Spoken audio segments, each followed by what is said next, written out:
We're on? We're doing this? Yeah. Oh, hey, welcome back. I didn't know we were rolling. You found the Infertility channel, and I really appreciate your being here. And we just realized, at least I did, it is so-called Viewer Mail Thursday, which means I get to literally roll up my sleeves and anticipate a gift from my, what are you, producer, director? Sorry, I get producer, yes. Anyway, I have 4 questions. They're all long, as you can see. I've not seen them, so if you can read them, tell me what they are. Okay, Bonnie from Philadelphia. I do actually know a Bonnie from Philadelphia. I don't know if it's the same one.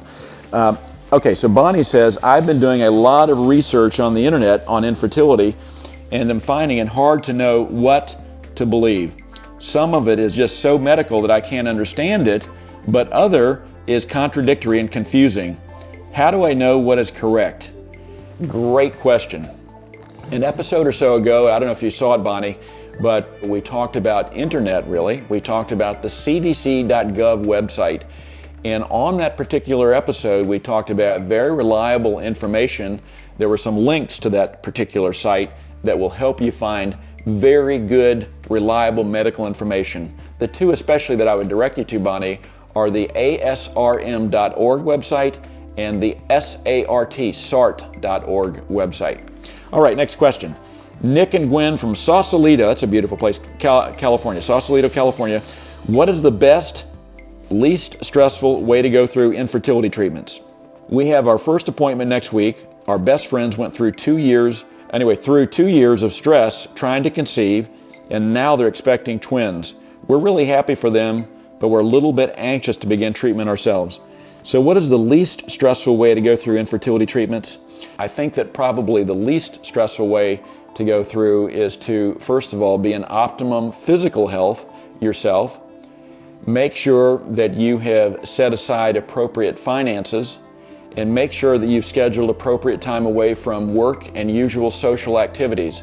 If you've created some margins in your life, if you're not just trying to squeeze this in an already overly hectic schedule, or you're not trying to borrow the money or get money from somewhere to pay as you go, that's going to decrease your stress. Also, there are good mind-body programs offered by many reproductive medicine groups, or as I recommended earlier in an episode, Dr. Alice Domar's great book called Conquering Infertility.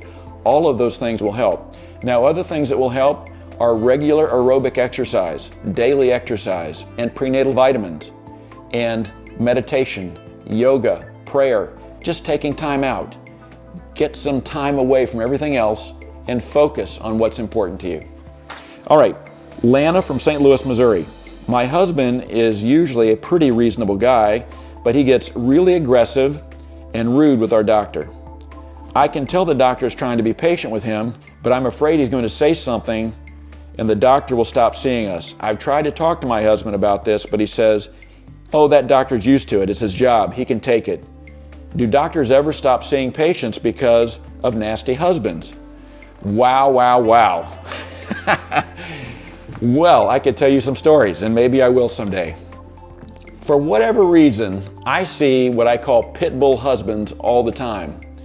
For some reason, I think that there's probably some degree of lack of, or the perception of lack of control. The husbands are on another court. In other words, they don't have home court advantage, and they unleash oftentimes on physicians. And at least in our group, we found that happens more commonly from husbands to the male physicians rather than husbands to our female partners. Very interesting phenomenon.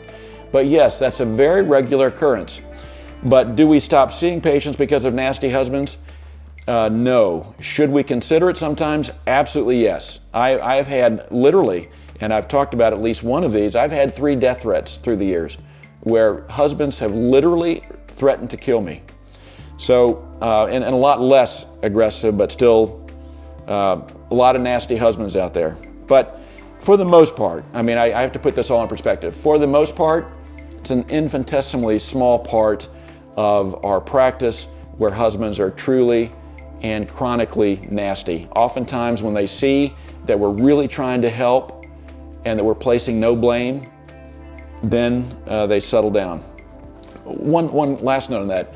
We have seen, and maybe this is my own observation only, but I think it's to some degree universal. We have seen when we diagnose male factor infertility is when we get both barrels loaded and they start shooting.